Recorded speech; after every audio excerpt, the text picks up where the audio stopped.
Hi, everyone, and welcome to the AwardsWatch Emmy podcast. We're doing things a little differently this time. We're doing video because I know you want to look at this lovely mug for the next 45 minutes. Uh, we're doing Emmys, and who's we? It's me and Tyler Doster, the AwardsWatch TV awards editor. Hello, Tyler. Hey Eric, how are you today? I'm good. I was trying to figure out a way to insert the word awards as many times as I possibly could in that introduction. And I think I did it. I think you did it too. It sounded pretty good. Yeah, I think so. It's successful. We're talking limited series TV movie today, but really just limited series because it is, I think, by far the most competitive section of the Emmys this year, largely because it still has a limited number of nomination slots, whereas comedy and drama have really opened that up. But also, it's just a really damn competitive year. Even if there were 8 slots, 7 or 8 slots in some of these, we would still have a really tough time narrowing down who's getting in. Don't you think? I for sure. This year makes me think that it's hopefully going to be soon that limited series is going to be in comedy and drama and get 8 slots just because this year is so insane. The weird thing about that is because I've seen that comment in a couple of places is that it makes sense obviously this year, but what happens when we have a year that seems kind of bleak? Because I almost wonder if because of the pandemic and because we didn't have movies, we had so much extra television that there might be a bit of a gap of a dearth next year. What if next year is like we're struggling to find 5 great contenders? Oh, I hope not. Well, we do have some good ones that at least HBO's lining up. We already know that we're going to be getting at least scenes of a marriage or scenes from a marriage and things like that. So maybe next year will be just as good as this one. But I'm not gonna curse this yet. Yeah, I hope so too. I definitely hope so. But yeah, let's dig in to these categories and let's do bottom up. And let's start with supporting actor. And the category title has changed again this year because they do love to kind of tweak and change, and it's limited series, anthology series, or TV movie is what they're referred to now. And I have my list of what do I have, like 10, 15 names. And we've got everything from really likely people, very familiar people, to a lot of really brand new names too. And I'm just going to rattle off some of them and then let's talk about them and what we think. John Boyega for Small Axe, and he's in the section that was red, white, and blue, right? That's, yeah. Bill Camp, the Queen's Gambit, who won SAG from his car, which was like the best SAG speech. Like, it was hilarious. Donald Sutherland in Undoing, Malachi Kirby in Small Axe, who just won the BAFTA. Brendan Gleeson in The Comey Rule, Courtney B. Vance in Genius Aretha, William Jackson Harper and Chase W. Dillon in The Underground Railroad, Evan Peters in Mare of Easttown, Sean Parks also for Small Axe, and he was BAFTA nominated. Glenn Turman for Fargo. Aaron Pierre, also Underground Railroad. Lots of supporting actors for that show. And Neil Patrick Harris for It's a Sin, and Ben Whishaw for Fargo. And that's kind of what I'm looking at as as our group. Is there anyone that you think I might have missed there? The only person that I was thinking of, and this is kind of like a fanfare for me. I'm just hoping is Callum Scott Howells from It's a Sin. He plays Colin. I was really considering it because he has been the one that sort of emerged, at least online, as like a big favorite. But I just wondered if the television academy was just going to lean maybe toward a name like Neil Patrick Harris instead. I'm wondering if they're at this point. I'm wondering if they're going to be able to nominate It's a Sin at all in this category because everything is honestly there's too many people. It doesn't seem like Neil Patrick Harris is really not in it enough and doesn't give a big enough performance, in my opinion, that can go against all these other performances. So I think that It's a Sin is going to be kind of struggling when it comes to nominations, to be honest. I think so too. I absolutely agree with that. And I think it might even in a relatively normal year, but in a year this competitive, it's going to be tough. And it'll also depend on how HBO and HBO Max really decides to prioritize. And I think it's pretty obvious that The Undoing is where they are going to go, because that itself is kind of struggling. For sure. When it came out, it was well, and Mare of Easttown obviously is a priority. When The Undoing came out, it had a interestingly very similar trajectory that Mare had, where its ratings got bigger and bigger each week because it became such a water cooler show.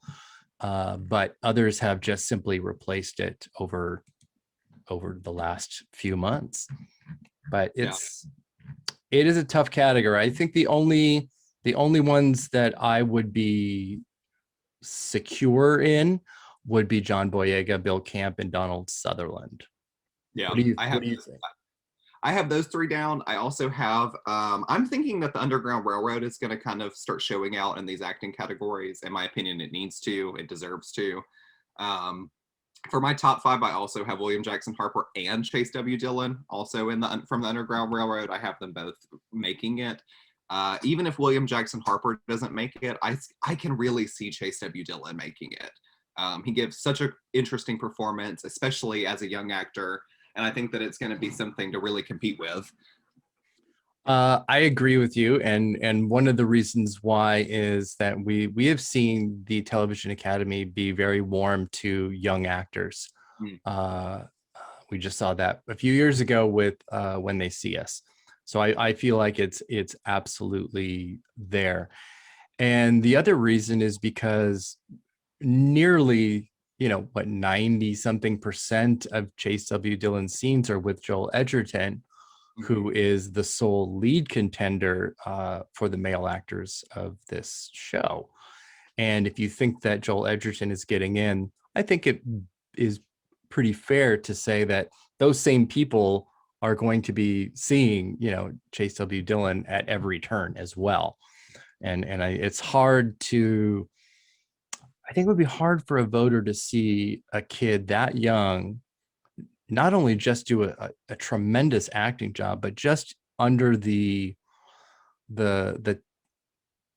text of what the show is about, to be able to have a proper understanding of what's happening as a child, but also as a performer. Yeah, it's phenomenal. Yeah, I think I'm in agreement there. I'm not sure what to do for my fifth slot. William Jackson Harper makes a lot of sense. He's a recent Emmy nominee, so I think that's really good for him. But then you've got Brendan Gleeson as Trump. You have Evan Peters in one of the most talked about episodes of limited series television this season.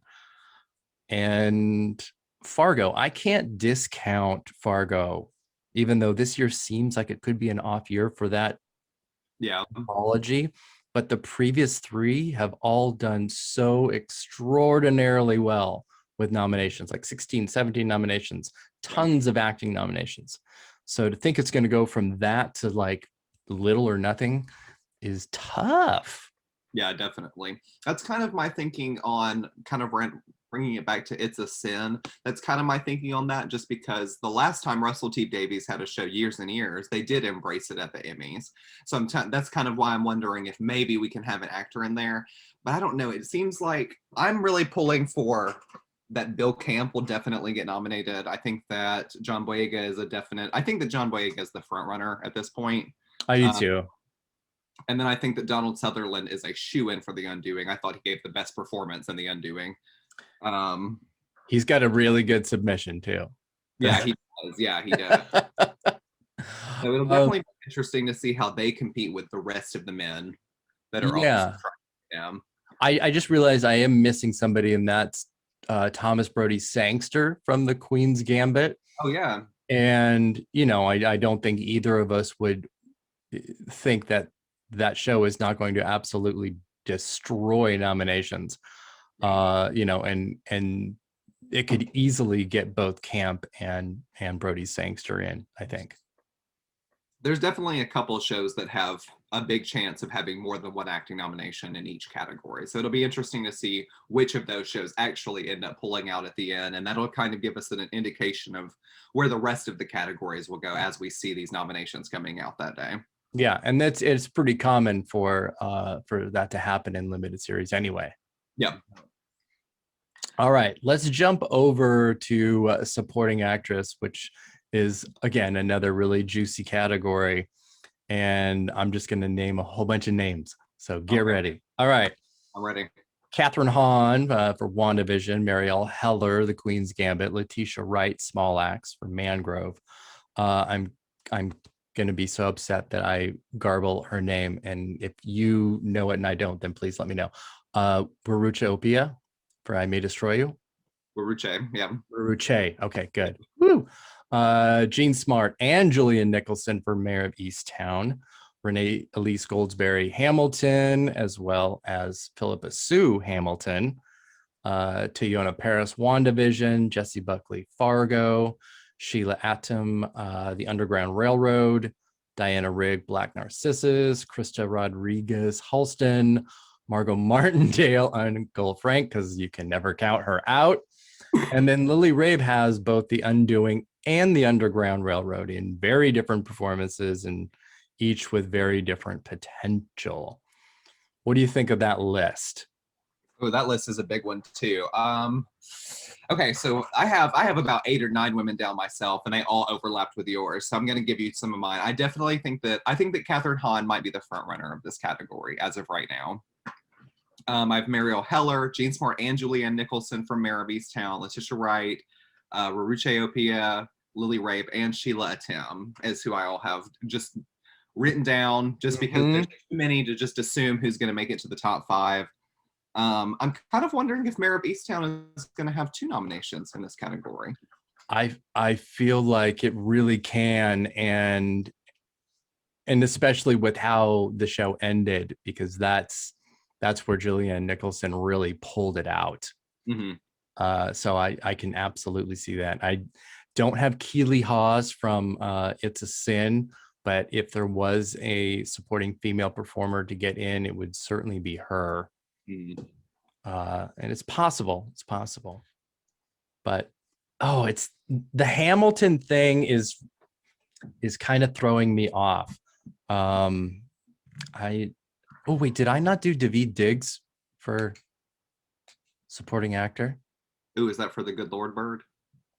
Yeah, or Hamilton? Hamilton. Yeah, I forgot. I had him on my other list, and I had to redo my list just a few minutes ago. Yeah, Daveed Diggs. A lot of potential. Anyway, but still, Hamilton. How much is this going to really screw with nominations? What do you think? I honestly don't know. I've been looking at other outlets and just seeing what they think about it. And every time I look, it kind of makes me sigh a little bit, just because I'm not sure what to think about it. And I'm not sure what to think of it taking up the space. I'm really not sure what kind of impact it's going to have on nominations just yet. I don't know how the Television Academy body is feeling about it. I don't know how many of them have been watching it versus watching all these other shows. So it's going to be very interesting to see. We'll definitely find out that day. Yeah. I'm not comfortable yet with final predictions, but it's a good thing because we have more than a month to make those. Yeah. So I'm curious. I do like it when a show like The Underground Railroad pretty clearly has like a single contender here, or a main contender that we think can really kind of pull it out. Mm-hmm. And although Sheila Tim and Lily Rabe both have basically one episode that would be like their big episode, and Lily Rabe only has one episode. Mm-hmm. I would have to give it to Sheila Tim, I hope anyway, with no shade to Lily Rabe at all, who is frighteningly good in this show. But yeah, once you're able to watch the Underground Railroad and it gets to close with her, with Sheila Tim, after everything that we have seen up to that point, I think it's hard to not, pull that lever for that vote. Yeah, it's going to be hard to ignore her. If you have stuck through the entire Underground Railroad, you've been enjoying it, and you get to that last episode and see her performance, I think that's going to turn some heads, honestly. Yeah. It's been stuck with me since I finished the series. Absolutely. I love every single performance from it, but it's hers and Chase Dillon's that are going to be constantly in my head. Mm-hmm. So yeah. Thinking about Mariel Heller, who seems like a pretty obvious nominee here, do we think that Moses Ingram might sneak in as well, if the show is really big? For which show? For the Queen's Gambit. The Queen's Gambit. I'm really not sure at this point. If you asked me about 2 months ago what I thought about the Emmys, I would have told you that the Queen's Gambit was going to sweep these categories. Now we're here. Mare of Easttown premiere. We've had the Underground Railroad premiere, and we've had everything else. I'm not sure anymore. I'm not sure what everyone is leaning towards anymore. I think it just honestly depends on personal taste. So I am kind of nervous to see those kind of nominations, and just to see who's all going to get nominated from each show. I think Mariel Heller does have a good chance of getting nominated, though. I would lock her in. I think she's locked. The only thing I'm getting kind of nervous about is Letitia Wright in Small Axe. I feel like that performance has lost a little bit of steam, and it isn't keeping the same thing as John Boyega's from Small Axe. Yeah. And it kind of makes me think that she might be pushed out, and maybe Sheila Tim might be replacing her. Yeah, I can see that. I can see that. I mean, the list that I gave wasn't in any specific order, but yeah, I can see that. And that's where I would see, like Jessie Buckley in Fargo getting in, if I'm still in the rat house of how can Fargo, get less than 15 nominations? Yeah. All of a sudden. Well, yeah, I mean, I'm not gonna discount Fargo by any means. Yeah.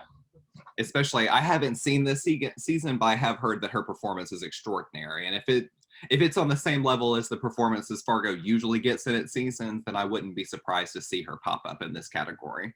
Yeah, absolutely that. And again, now I'm going to come to it later once we get through the leading ones of talking about the variety actors on actors, because those kind of things are really, really interesting, because it gives you a good idea of what studios are working really hard, or what networks, and who's maybe falling behind a little bit. There's a lot of information to be culled from that list. Yeah, definitely. And what I got from that list is that Disney is still pushing very hard for Elizabeth Olsen and Catherine Hahn. Yeah, absolutely. Although I'm not as sure as you, I think, of Catherine Hahn as the front runner, because it is a fully comedic performance. I mean, it is a complicated performance, and it's, to me, the best in the show. Sorry, Elizabeth Olsen. But I wonder if the Television Academy is going to go like full on with her over what are some absolutely gut-wrenching, dramatic performances. It's tough. It's tough to do that. I mean, we exist in an Emmys where, when tape submissions were a huge deal, that comedic actors and actresses would submit their most dramatic performance as their submission. I mean, that's the kind of mindset and the fear of comedy that people have of it. It's so weird to me. It's definitely going to be interesting. I'm not the most secure in saying that I think she's the front runner. I am putting all my eggs into that basket, though, because I enjoyed it so much, as you know. Yes. So I do think that Julianne Nicholson has a big chance because Mare of Easttown just came out. Everyone is really enjoying the performance. I think that Jean Smart already, we'll get to it in another podcast, but I think that Jean Smart already has her eggs in a different basket for Hacks. So I think that Julianne Nicholson really has a chance of pulling that out here. I think so too. And regardless of, how you feel about if voters watch submissions or not, people do still submit episodes, except for leads in limited series. It's the entire run, but supporting contenders submit episodes. So when you have that, somebody like Julianne Nicholson absolutely benefits huge from a killer submission. The same way that, Lily Rabe or Sheila Tim will be able to submit an episode that is so much them. It's almost like it's created just for that. And it gives them an advantage, I think, over other contenders who have to share a lot more screen time. They might only have one episode, but I think I agree with you. It kind of works in their favor for a submission like that, because being Lily Rabe being able to submit, I think the North Carolina episode of the Underground Railroad. Oh my God! It's a chilling performance from her. It's incredible. Everyone on that show, in my opinion, is just on the next level of acting. I cannot get over it. It was like she. Like she watched Sarah Paulson in 12 Years a Slave and was like, oh, that's cute. Look at this. What if I was worse than that? Exactly. It's exactly it. She's terrifying and she's so good. And she's great in The Undoing too. And that's also the kind of thing I think that can, when you have two performances, as long as they don't cancel each other out. Not vote splitting. I don't believe in vote splitting. Oh, me neither. But I think one can help the other tremendously when you have range within a year. I think so too, and I agree with you. I don't believe in the notion of vote splitting, but I do think that I don't know, between the two, I would probably pick the Underground Railroad just because it is so much more intense. But it'll be interesting to see if she gets nominated. It'll be interesting to see which role it's for. I would say it would be Underground, but as long as it's not at the expense of Sheila Tim. Yeah, definitely. I want them both in. In my mind, I want everyone from the Underground Railroad to get in. So yes. Oh my God, I forgot. Speaking of, God, see, because I'm rushing some of these lists. Damian Harriman in supporting actor for the same episode as Lily Rabe would be an absolute contender because he is incredible too. Oh, somebody this week, I cannot remember who plays him, but the guy who plays young Ridgway. Yes, the one from Woman in the Window. Yeah, that kid. The one. Yeah, see, he has a whole episode too. Yep, and the Great Spirit episode. And Peter Mullen. Oh my God, Peter Mullen, who has like almost as much screen time as Bill Camp, really. Yeah. Oh my God. Yeah, can we just like make all of the actors from Underground Railroad, just get them in? I would love that. That's my goal. Yeah. That's my I think that's what needs to happen. I think the Underground Railroad is my show of the year, so you will hear me talking about it on every podcast we do, on everything I do. Good. It's just that show for me. Yeah, absolutely. I'm with you. Let's jump over to leading actor, which kind of feels a little bit slimmer, only a little bit though. Yeah. We've got Ethan Hawke for The Good Lord Bird, Hugh Grant, The Undoing, Paul Bettany, WandaVision, Lin-Manuel Miranda, and Leslie Odom Jr. for Hamilton, Jeff Daniels, The Comey Rule, Joel Edgerton, The Underground Railroad, Bryan Cranston, Your Honor, Ewan McGregor, Halston, Chris Rock, Fargo, Ollie Alexander, It's a Sin, Andrew Scott, Oslo, Jude Law, The Third Day, and Nick Robinson, A Teacher. I think is probably our limit there. Yeah. Because there's nobody is leading from small acts. Yeah. That I'm aware of anyway. Those ballots will come out, I believe, June 16th, the day before voting starts. So as soon as those ballots come out, I will save them and publish them, and we can kind of peruse them, because that'll also show us too, like the writing and directing submissions and fun stuff like that.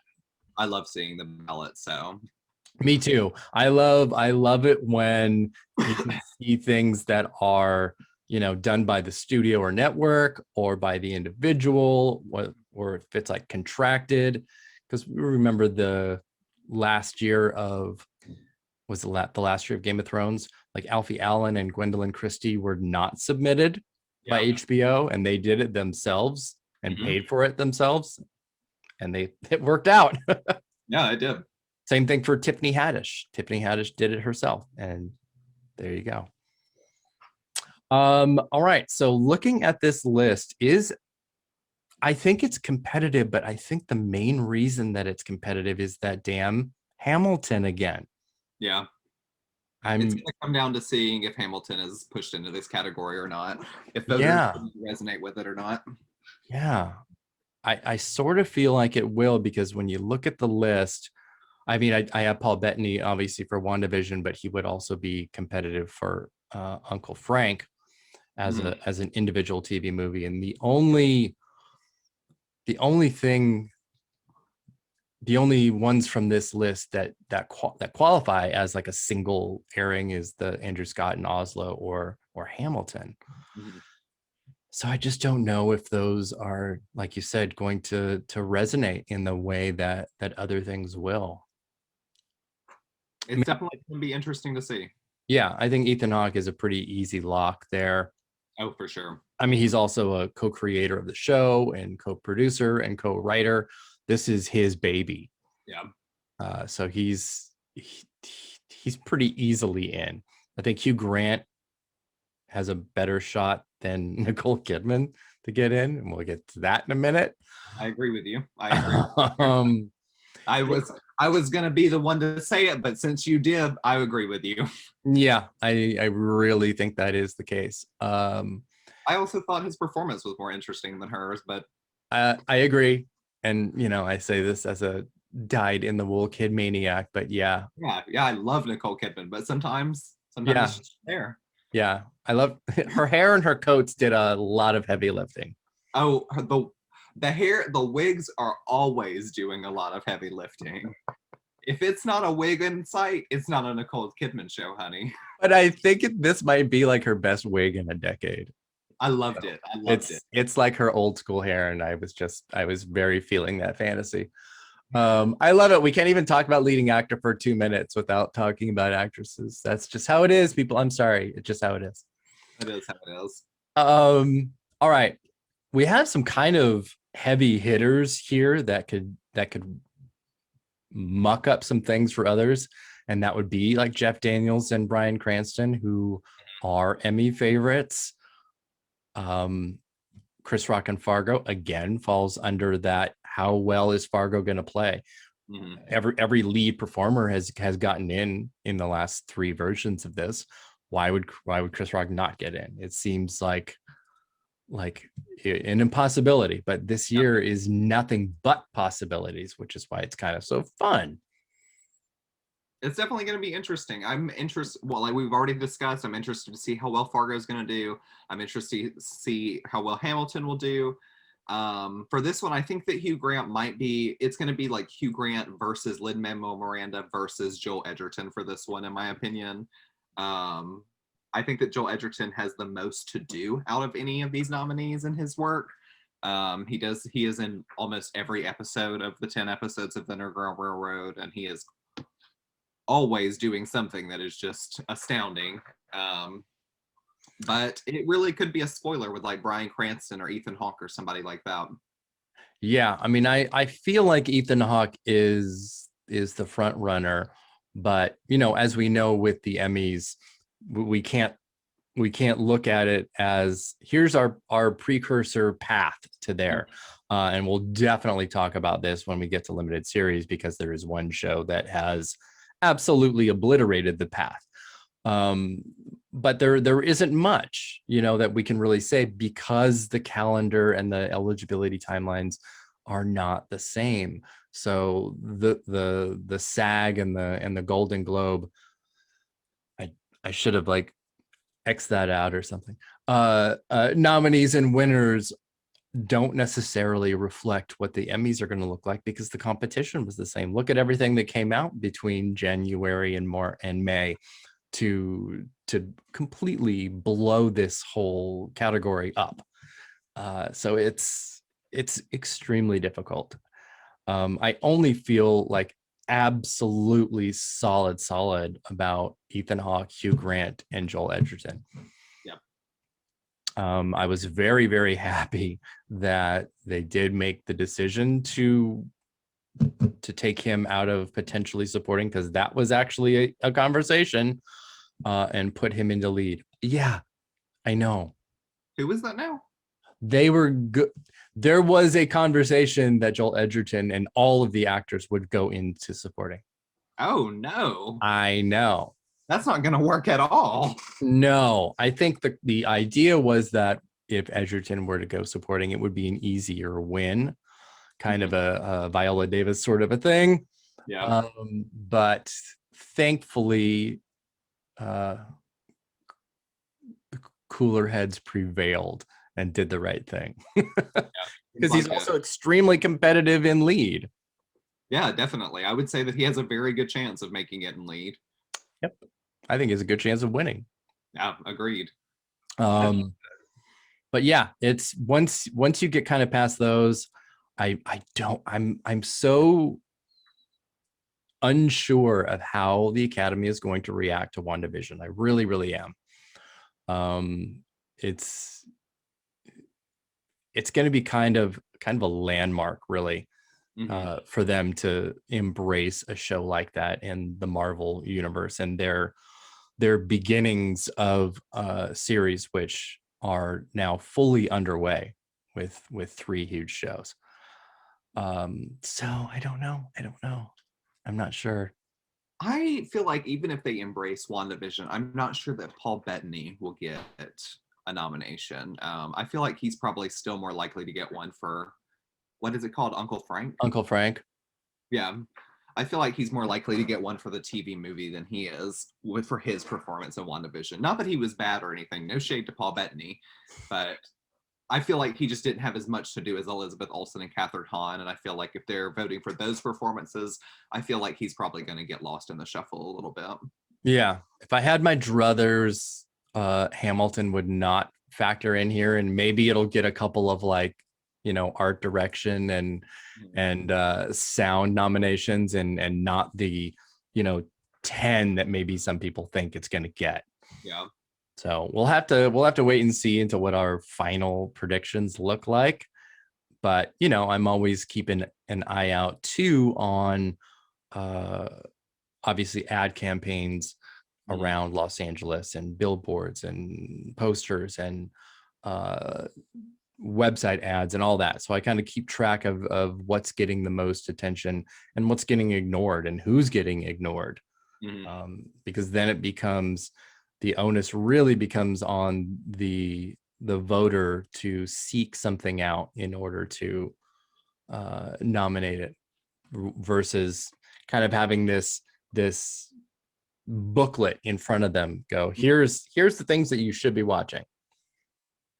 I don't know.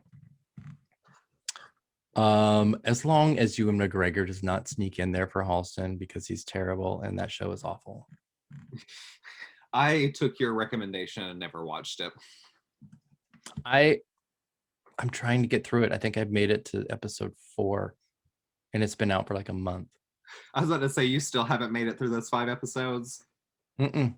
No, I just don't like it. And he's just not good. He is so terribly miscast, and I love Ewan McGregor, and he's doing his damnedest, but it is a flatline performance. There is no nuance whatsoever to it. It's dead in the water. Oh, it's so disappointing. That's hard.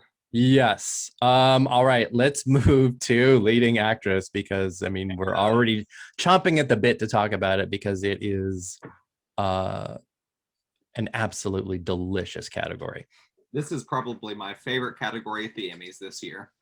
It is, and there isn't a category that deserves more than 5 slots than this, period. Because there is going to be some really bad snubs here. Yeah, definitely. Somebody's not going to make it.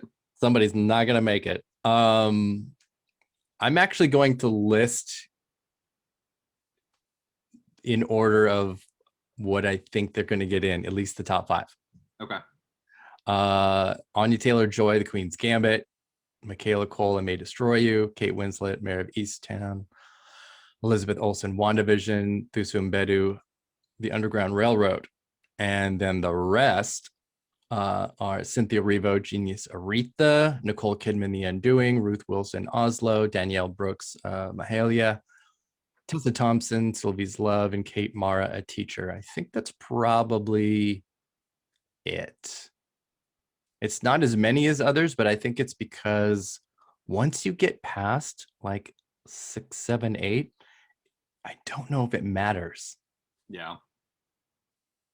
I don't know if there's going to be a lot of any real surprises here, which again is no offense to anybody potential contender here because I love all of these performances. I was about to say, these performances are good. This is a good category. I don't know who to even think is going to win this category right now. I don't even know who would be considered the front runner. I would say probably 2 months ago, Anya Taylor-Joy was the front runner by far. But now we have Kate Winslet. Now we have, is it Thuso or Thuso Mbedu? Thuso Mbedu. Now we have those, and I don't know what to think anymore. Kate Winslet's amazing in Mare of Easttown. She's truly amazing. I haven't been able to stop saying home in that Pennsylvania accent. Or water. Water. Oh my I've been God. doing it all the time and just saying home. But Thuso is so good in the Underground Railroad. I have not stopped thinking about that performance. I watched it. Barry Jenkins tweeted out that little how to watch it. Yes. Or whatever. I followed that whenever I was watching it. That was great. Take a break. It was just like I couldn't stop thinking about the show and her performance. So for me, she's the front runner. I don't think there is a clear front runner right now, though. There's too many actresses. Michaela Cole is amazing, and I May Destroy You. I haven't seen that in a little bit. I watched it last summer a couple times, but she's incredible in that show. I'm interested to see if it's going to be Nicole Kidman or Elizabeth Olsen, though, because I can't decide if I think one or the other is going to get in. I'm probably with you on that. I'm probably with you. I think I would put Elizabeth Olsen. Maybe I would put her in 5th. Yeah, I mean that wasn't necessarily the order, but that's who I think is most likely to get in. But yeah, I guess that makes sense. Kidman obviously is a bigger Emmy powerhouse than she ever was with the Oscars. Mm-hmm. She's huge there. Yeah. As a producer, as a star, she's a multi-Emmy winner already. I just feel like the HBO mystery thriller, like I said before, was absolutely usurped by Kate Winslet and Mare of Easttown. Yeah, I agree. It did everything that The Undoing did, much better. And it's the show. But what I think both of those shows did too was, and WandaVision as well, was highlight that we have been so ensconced in a binge era for television that having a real water cooler show that you could talk individually or with a group about week to week is something that's been absolutely missing. Yeah. From all of our conversation about entertainment. And it doesn't really happen with network shows anymore. So, which I'll always do weekly, but those have kind of, we haven't mentioned a single network program in anything that we have talked about, and we're not going to.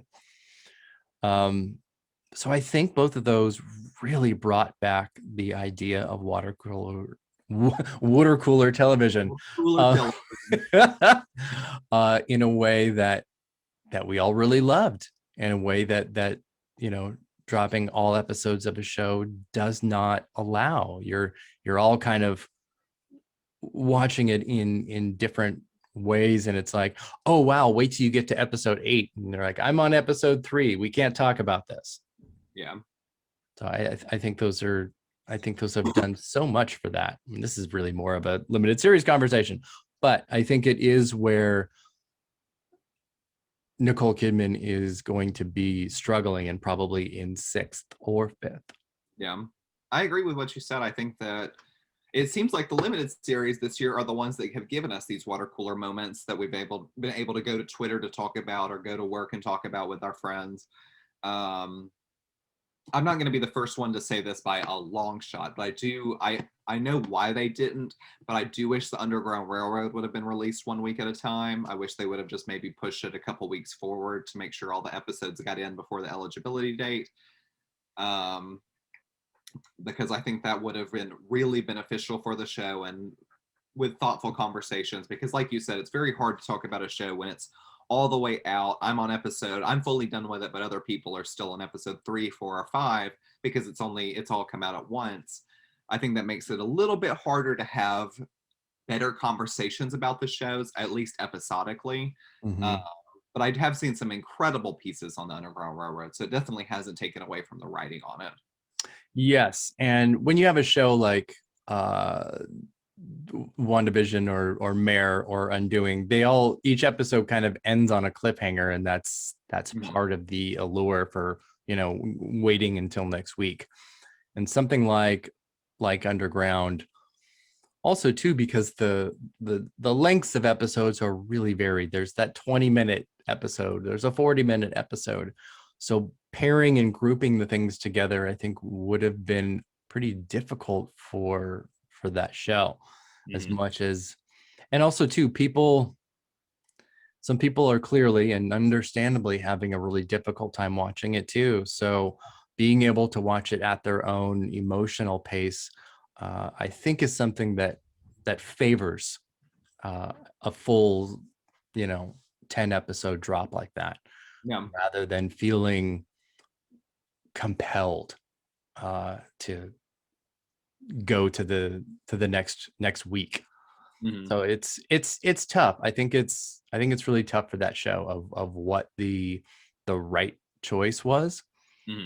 But I did like his breakdown of suggestion of how to watch it. I thought that was pretty good, and gives you that emotional space.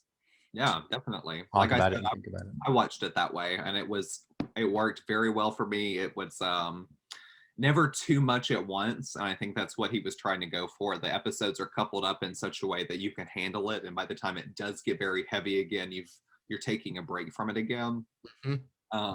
Like the Fanny Briggs 20-minute episode is paired up with another episode, so it's a lot easier to just digest it other than just sitting there and staring at a screen for 10 hours. So if you could make it that way, by all means, you go right ahead. But I personally could not have, but I really enjoyed it going through it that way. So I did as well. Yeah, we just kind of had to do that as a family, and watch it that way, just to help absorb it, and to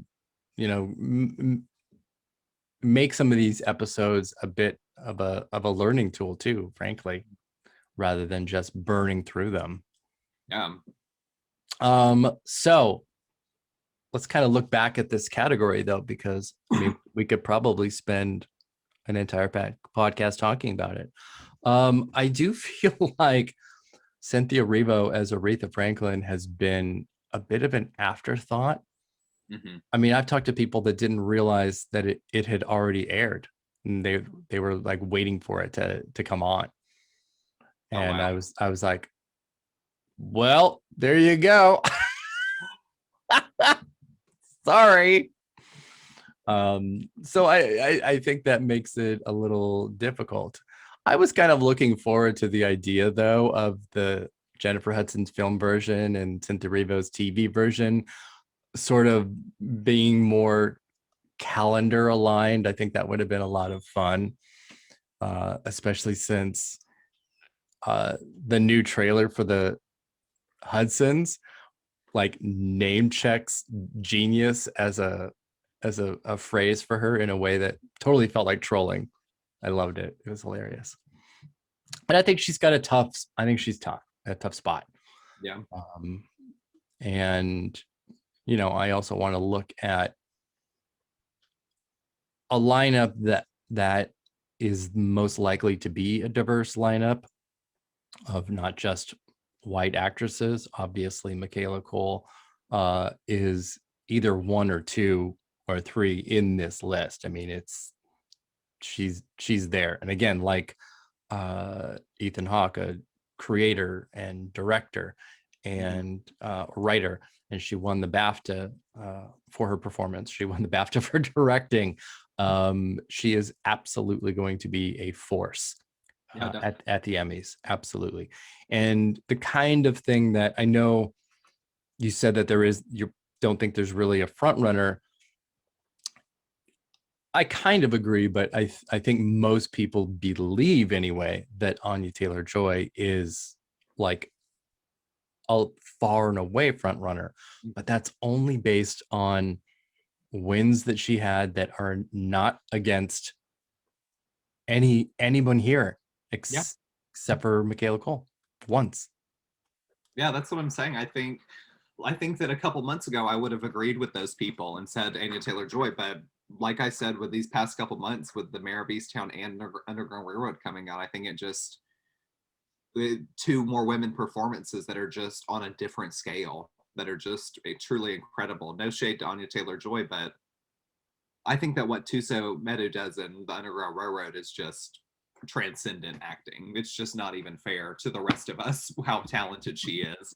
And Kate Winslet is just Kate Winslet. I mean, she's always incredible. So it wasn't shocking to see a great performance from her either. Yeah, I think Tuso can have this like Shira Haas kind of breakthrough, like Shira Haas did with Unorthodox last year, which performed really, really well, and even had that absolutely wonderful surprise directing win, which I know we're not going to really get too much into directing and writing on this podcast, because we'll kind of get to it when submissions come out, because there are some of these limited series that have single directors like Queen's Gambit and Underground Railroad and The Undoing.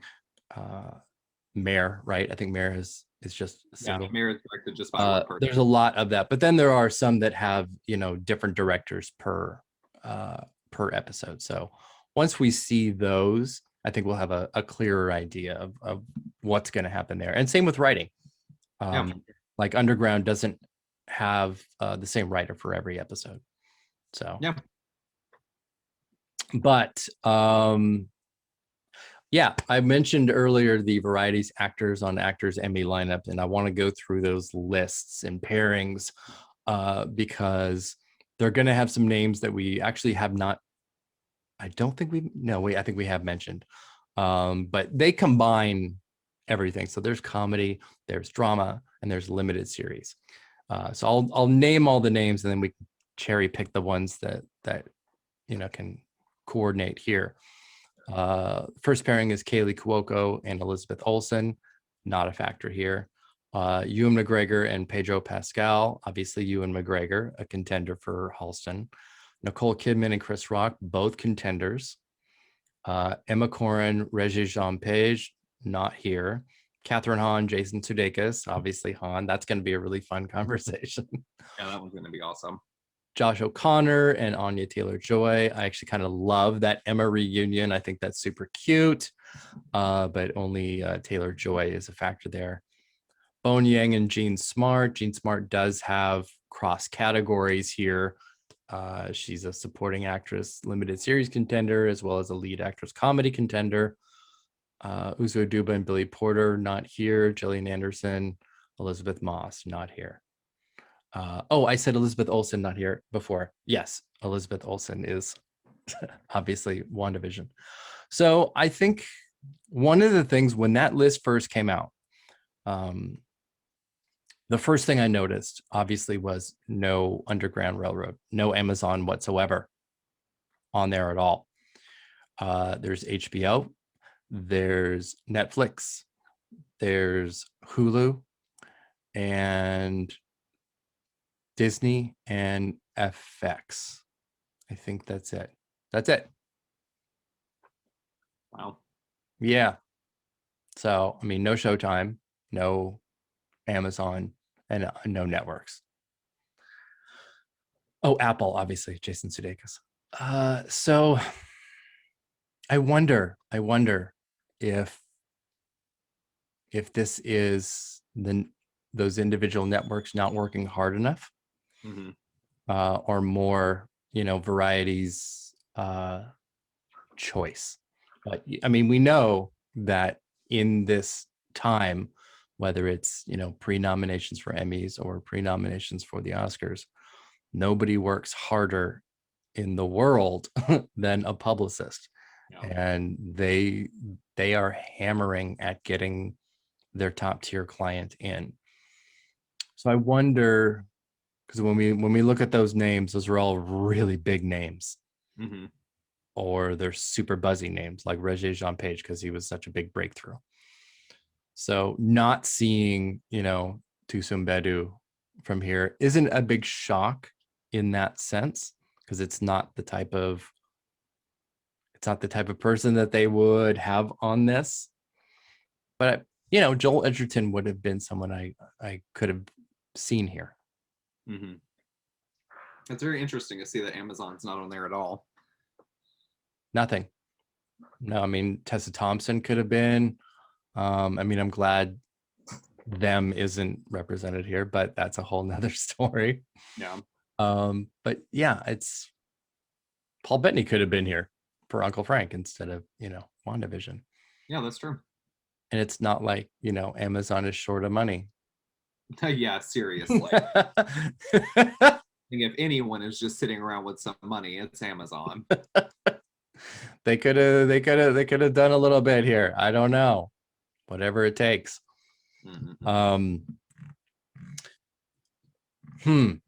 Yeah. So just some food for thought. I think we can maybe talk about TV movie a little bit. It's pretty bleak. Yeah. Which might make it really easy to predict. I think I have Sylvie's Love, Uncle Frank, Robin Roberts Presents Mahalia, Christmas on the Square. My God, if that gets in, I will die. Oslo, An American Pickle, Doctor Who, Unpregnant, Black Narcissus. I don't know. It's Uncle Frank, Sylvie's Love makes sense. Oslo, Black Narcissus. I don't know. This category is so bleak. Yeah. They're not really making it like they used to. No, I'm just kidding. Well, not really, because limited series is now the thing. TV movies used to be so big, and these categories were merged together for a while. It felt like it used to be that every year we'd have at least one big HBO movie that would compete. And now it's just like, where did that go? They have all their focus went into series and limited series, like all of it, as we've talked to up to this point. Yeah, it's wild. Yeah, so I don't know. There's really not much more to talk about with TV movie. That's it. How sad. It is really sad. It's always sad. I think it makes it almost like sadly too easy to predict too. It's you're have a pretty good chance of getting 5 out of 5. Yeah. Let's jump into a limited series, because this is so cutthroat. It's, oh my God, there will be tears I think what they should do to make it easier is just put the Emmy down on the stage and let all the directors from each show run really fast to see who can get it. I think that would be the most fair way to decide who's the winner is. I'm all right with that. I'm cool with that. That works. I'd like to see Barry Jenkins running it out to win an Emmy. I think he might be able to pull it out. I think so too, and I think that'd be a little bit more exciting than having it's kind of like a marathon just to see who deserves it. All right, so let's take a look at who is in the running here. We have the Queen's Gambit, I May Destroy You, The Underground Railroad, WandaVision, Small Axe, Mare of Easttown, The Undoing, It's a Sin, Genius Aretha, Fargo, The Good Lord Bird, Your Honor, Halston, The Comey Rule, and maybe The Stand, but not likely. So yeah, this is honestly, I think this is maybe more brutal than leading actress, because once you get past, I mean, I can't see a scenario, even though it's obviously going to happen, where Queen's Gambit, I May Destroy You, Underground, WandaVision, Small Axe, and Easttown are one of those five. One of those six is not making it in. Yeah. Which one is it? I personally have WandaVision as number 6 right now. I think it makes the most sense. It just, the other ones seem like they'll be more embraced by the Television Academy. And like we've discussed already, we're not sure just how much they're going to be embracing WandaVision. So I think if it can pull out acting nominations, then I would more see its future, including the limited series Emmy itself.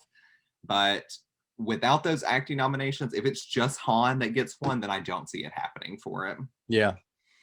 And of all those, of that top 6, if we did pull out WandaVision, those 5 all have single directors for their entire show, or individual movies, depending on how you want to look at it. So that is something to consider. It's not that common, actually. Limited series often are made up of multiple directors. Even Watchmen was. But then they lost this category last year after winning 11 others.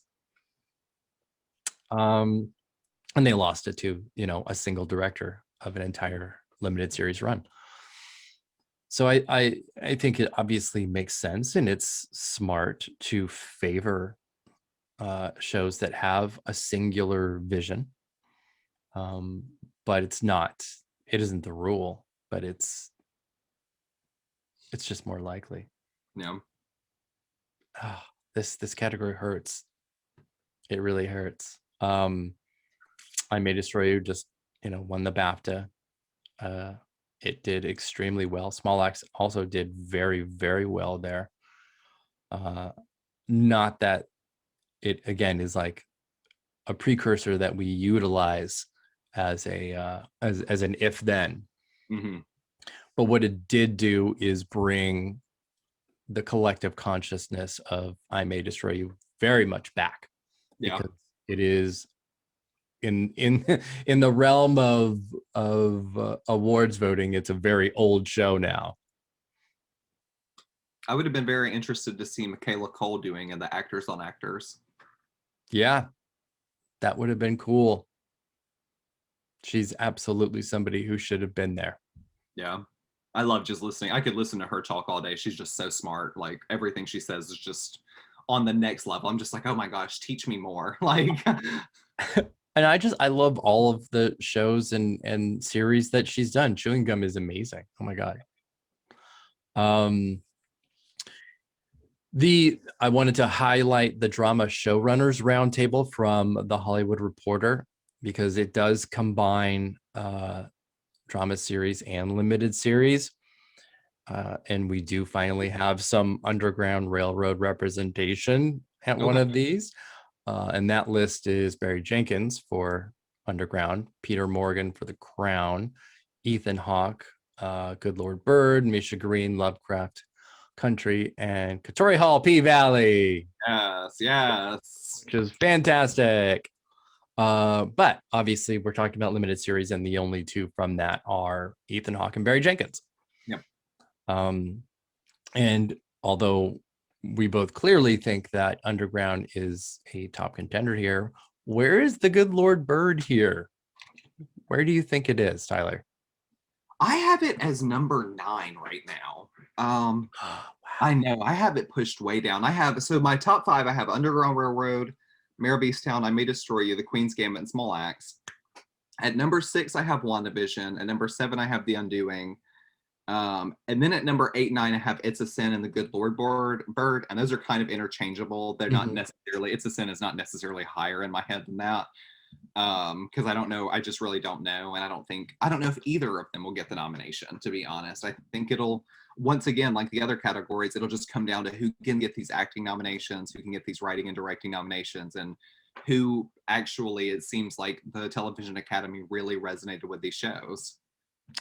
So if we're looking, let's say back at the leading actor category, if Ethan Hawke is 1, 2, or 3, wouldn't that make the show seemingly higher?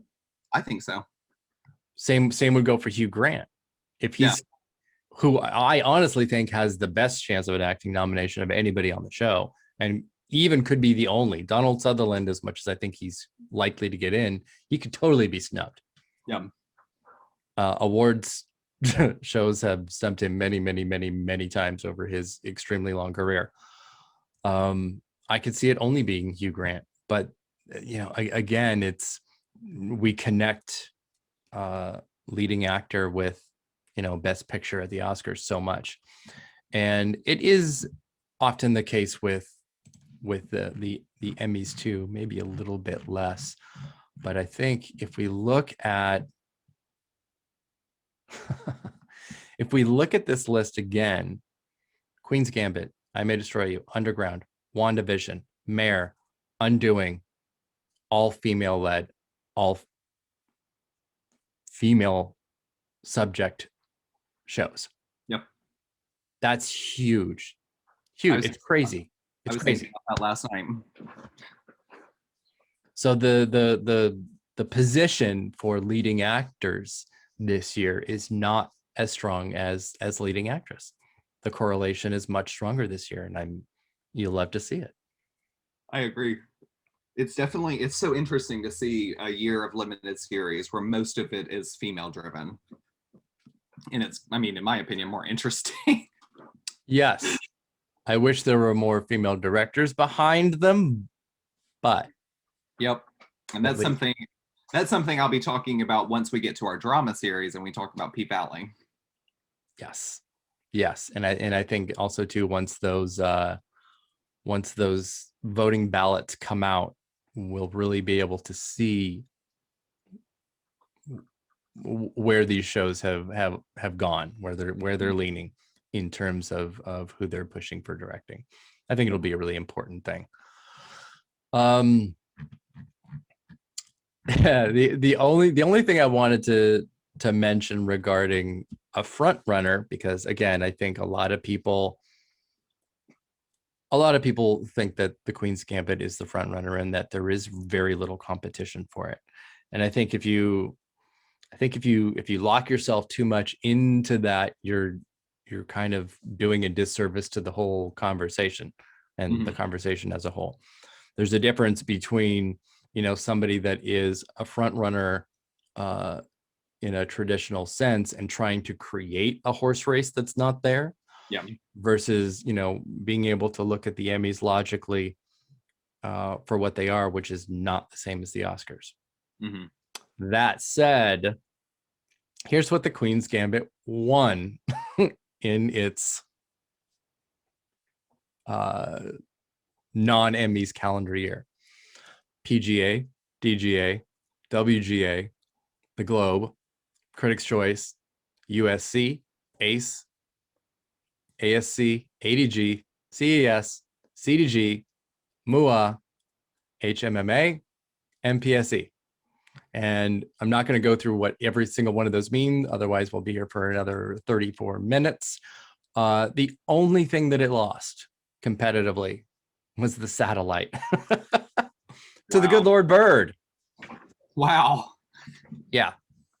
So when you look at that, obviously, it sounds like, and it makes sense that The Queen's Gambit is a major front runner. And I don't think a lot of people would disagree, at least, that it is 1, 2, 3, or it's there. Yeah. But we do have to respect the fact that there were 6 months, 5 months of new programming that it never competed against. And we have an entirely new race, and we really have an entirely new race. This is apples and apples here, or apples and oranges. This is not an equal comparison. So it's going to be an extremely exciting Emmy season, and especially in this category. I'm glad we were starting with this, because I have just wanted to talk about the limited series categories in this format for a really long time. Yeah, I mean, this is an intense year for limited series. I really do wish we could have honorary years where they were just like, this has been a hard year. Let's do eight nominees in this category this year. This is one of the few times where I think the preferential ballot sliding scale of the Oscars would be an absolutely fantastic thing to do for this, instead of a weird. I mean, I don't know how you land on 8 nominations as the choice. It should be 5 or 10. 8 just is weird. But I would have also accepted the Oscars version of this, so that we could have more than 5 here, because there absolutely would be. Oh, for sure. This is as good a collection of shows as Oscars Best Picture is. There's just not really a flop in the bunch of those top contenders. Yeah, which is really interesting to see. Some years, you do get 1 or 2 that are just like, maybe the acting was good on this one, and we got a couple nominations there, so we're nominating it for series. But that's just not the case this year. This year, it's like all of these were firing on all cylinders, and it's just the height of filmmaking powers that all of these limited series. It is. I love it. Well, do you have any closing thoughts on this first Emmy video podcast? I think my closing thoughts will just be, if I haven't put it out there enough, the Underground Railroad is very deserving, and I think that everyone should watch it, especially at your own pace. However you decide to watch it, you can go to Barry Jenkins' Twitter. It was on like May 10th that he tweeted this out, that you can find it. He was responding to somebody else, so just look for it and then watch it that way, and it's very amazing. So that's pretty only closing thought I have. I think I will bump that up and retweet that, just to give some some guidance there for those that have not watched it yet. All right, cool.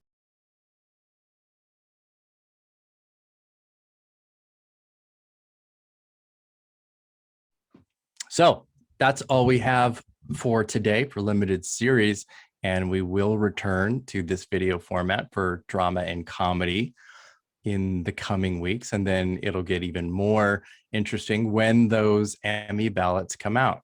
So Tyler, thank you so much for embarking on this first video podcast. Yeah, thank you for having me, Eric. This has been fun. All right, thank you everybody for watching and listening, and we'll see you next time.